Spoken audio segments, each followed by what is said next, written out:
வணக்கம் குரு ஜோதிடம் நேர்களே, உங்கள் அன்பான சயின்டிபிக் வேதிக் அஸ்ட்ராலஜர் அஸ்ட்ராலஜி பேசுகிறேன். நல்லது நினைப்போம், நல்லதே நடக்கும். இந்த வீடியோல நாம மகர ராசிக்காரர்களுக்கு மே 2024 எப்படி இருக்க போறதுன்னு பார்க்க போறோம். இப்போ பாத்தீங்கன்னா அதுக்கு முன்னாடி நம்மளோட வீடியோஸ் ஃபர்ஸ்ட் டைம் வரவங்க, நம்ம சேனல் ஃபர்ஸ்ட் டைம் வரவங்க மறக்காம சப்ஸ்கிரைப் பண்ணுங்க. ஃப்ரெண்ட்ஸ் அண்ட் ரிலேட்டிவ்ஸ்க்கு உங்க பிடிச்ச வீடியோ ஷேர் பண்ணுங்க. இப்ப பாத்தீங்கன்னா மகர ராசிக்காரர்களுக்கு 2024 மே மாதம் எப்படி இருக்க போது பார்க்கும் பொழுது, ஆண்டு கிரகமாகிய கேது 9ஆம் இடத்திலும் ராகு 3ஆம் இடத்திலும் நீடித்திருக்க போகிறார். சனி 2ஆம் இடத்துல 7 நாள் சனியோட இறுதி பகுதி போயிட்டு இருக்க போறது மகர ராசிக்காரர்களுக்கு. ஜென்ம சனி முடிந்து விட்டது என்பது ஒரு பெரிய நல்ல விஷயமாக நம்ம எடுத்துக்கிறோம். அதே விஷயத்த பாத்தீங்கன்னா குரு பகவான் இது வரைக்கும் 4ஆம் இடத்துல இருந்த குரு 5ஆம் இடம் என்று சொல்லப்படுகிற லட்சுமி ஸ்தானத்துக்கு மாறுறது ஒரு அருமையான ஒரு மாற்றத்தை கொடுக்கக்கூடிய ஒரு பயிற்சியாக இருக்கிறது. அது மே 1ஆம் தேதி மாதத்தின் முதல் நாளே நடக்கிறது. அடுத்த 2024-25 கொடுக்கக்கூடிய பலனின் ஆரம்ப கட்ட ஒரு நல்ல விஷயத்தை கொடுக்கக்கூடிய ஆரம்ப மாதமாக மே மாதம் கருதப்படுகிறது மகர ராசிக்காரர்களுக்கு. 5ஆம் இடத்துக்கு ஆகிய குரு என்ன பண்றாருன்னா ராசியை 9ஆம் பார்வையா பார்க்கிறார். அதே சமயத்துல 10ஆம் வீடுங்கிற தொழில் ஸ்தானத்தையும் பார்க்கிறார். அதே சமயத்துல என்ன பண்றாரு, அவரு 8ஆம் வீட்டையும் பார்க்கிறார். ஸோ இப்படி இருக்கக்கூடிய ஒரு அமைப்பு பாத்தீங்கன்னா ஒரு நல்ல ஒரு அமைப்பு கொடுக்கக்கூடிய ஒரு விஷயமாக மகர ராசிக்காரர்களுக்கு உண்டு. இப்ப பாருங்க, ராசி எப்ப குரு பார்க்கும் பொழுது ஒரு நல்ல தாக்கத்தை கொடுக்கக்கூடிய அமைப்பு கண்டிப்பாக உண்டு. ஸோ அதே சமயத்துல மத்த கிரகம் என்று சொல்லப்படுகிற அந்த செவ்வாயும் ராகும் 3ஆம் இடத்துல இருக்கிறது சில விஷயங்கள், அதாவது இடம் சார்ந்த விஷயங்கள், சகோதர விஷயத்துல எல்லாம் கொஞ்சம் கேர்ஃபுல்லா இருக்க வேண்டிய அமைப்பு கொடுக்குதுங்க. அதே சமயத்துல உங்களுக்கு சனி பகவான் 2ஆம் இடத்துல இருந்து ராசிதிபதி 2ஆம் இடத்துல இருக்கிறது எந்த விதத்திலையும் மாறுதல் கொடுக்க போறது இல்லை. அதே சமயத்தில் சுக்கிர பகவான் உங்களுடைய யோகம் ராஜயோகாதிபதி என்று சொல்லப்படுகிற சுக்கிரன் 4ஆம் இடத்திலிருந்து 5ஆம் இடத்துக்கு மே 19ஆம் தேதி போகிறார். அட்டமாதிபதியாகிய சூரியன் மே 14ஆம் தேதி மாறுகிறார். புதனும் மே 10ஆம் தேதி 3ஆம் இடத்திலிருந்து ராகு செவ்வாய் பிடியிலிருந்து 4ஆம் இடத்துல வருகிறார். இதெல்லாம் வைத்து பார்க்கும் பொழுது மாதத்தின் இறுதி பகுதி உங்களோட குரு பயிற்சியை நல்லாவே உணரக்கூடிய அமைப்பு இருக்குது. மாதத்தின் முதல் பகுதி கொஞ்சம் கேர்ஃபுல்லா இருக்கக்கூடிய அமைப்புகளாக இருக்கிறது.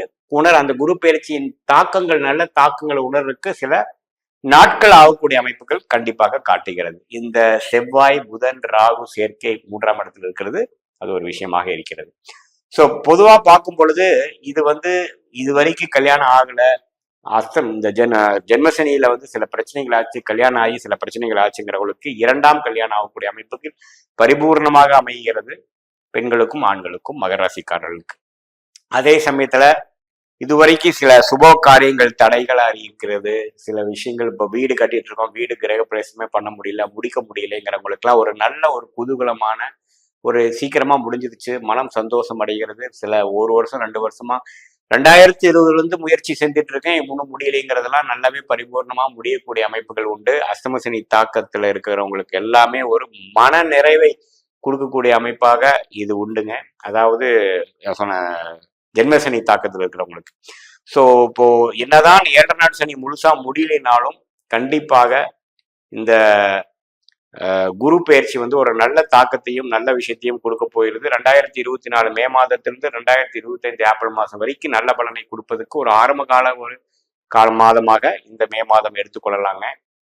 இப்ப பாத்தீங்கன்னா குழந்தை பேரு எதிர்பார்த்துட்டு இருக்கிறவங்களுக்கும் பாத்தீங்கன்னா குழந்தைகள் பேரு கிடைக்கக்கூடிய அமைப்பு இருக்கு. ஏன்னா 5ஆம் இடத்துல குரு வருகிறார்.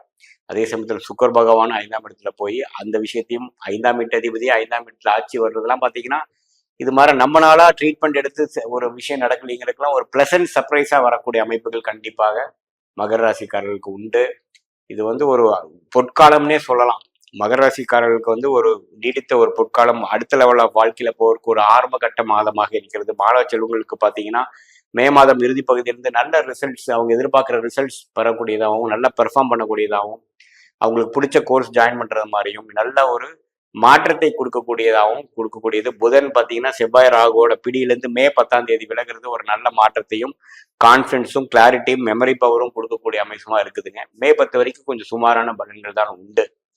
ஸோ எல்லாமே வச்சு பார்க்கும் பொழுது மகர ராசிக்காரர்களுக்கு ஒரு அருமையான ஒரு ஃபியூச்சரை கொடுக்கக்கூடிய ஒரு காலகட்டத்துக்கு ஒரு ஃபவுண்டேஷன் கொடுக்கக்கூடிய ஒரு ஆரம்ப கட்ட மாதமாக இந்த மே 2024 அமைகிறது என்பதுதான் நம்ம தெரிந்து கொள்ள வேண்டும். இப்ப பாத்தீங்கன்னா இது வரைக்கும் நம்ம பார்த்துட்டு இருந்த பலன்லாம் பொது பலன்கள், அதாவது கோச்சாரத்துல ஆண்டு கிரகமாகிய ராகு கேது குரு சனி எப்படி இருக்கிறாங்கன்னு பொறுத்தும், மாத கிரகங்கள் என்று சொல்லப்படுகிற சுக்கிரன், புதன், செவ்வாய், இது மாதிரி கிரகங்கள், சூரியன்ல எப்படி இருக்கிறாங்கிற பொறுத்து தான் நம்ம கோச்சாரத்துல பலன் எடுக்கிறோம். பட் உண்மையான விஷயம் பாத்தீங்கன்னா, உங்களுடைய ஜென்ம ஜாதகத்துல உங்களுக்கு கிரகங்கள் எப்படி இருக்குது, நீங்க என்ன லக்னம், எந்த சாரத்துல எந்த நட்சத்திரத்துல ஒரு கிரகம் இருக்குது, ஆட்சி உச்சங்கள் எப்படி இருக்கிறது, தசாபுக்திகள் எப்படி போயிட்டு இருக்குது, இப்போ கரண்ட்ல என்ன தசாபுக்திகள் நடப்புல இருக்குதுங்கிற பொறுத்து தான் துல்லியமான பலன்கள் எடுத்து இந்த கோச்சார பலன்களும் இந்த தசாபுக்திகளும் மிக்ஸ் பண்ணி பார்க்கணும்.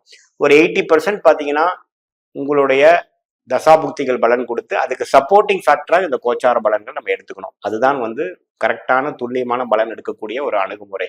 ஸோ நம்ம எதுக்கு இது பார்க்குறோம் அப்படின்னு பார்த்தீங்கன்னா, பொதுவா இப்போ இருக்கக்கூடிய இந்த மாத காலத்துக்கு எப்படி உங்களோட அமைப்புகள் இருக்கு, சாதகமாக இருக்கிறதா, சாதகம் இல்லாம இருக்கிறதான்னு பார்க்குறோம். உங்களுக்கு சாதகமான தசாபுக்திகள் போறப்போ நல்ல பலன்கள், நான் சொல்லக்கூடிய பலன்கள் கொஞ்சம் தூக்கலாகவும், சாதகமற்ற தசாபுக்திகள் போகும்பொழுது நான் சொன்ன சாதகமற்ற பலன்கள் கொஞ்சம் அதிகமாகவும், சாதகமான பலன்கள் குறைவாகவும் இருக்கும் என்பதை நீங்கள் அறிந்து கொள்ள வேண்டும். மீண்டும் மற்றொரு காணொளியில் சந்திப்போம். நன்றி, வணக்கம்.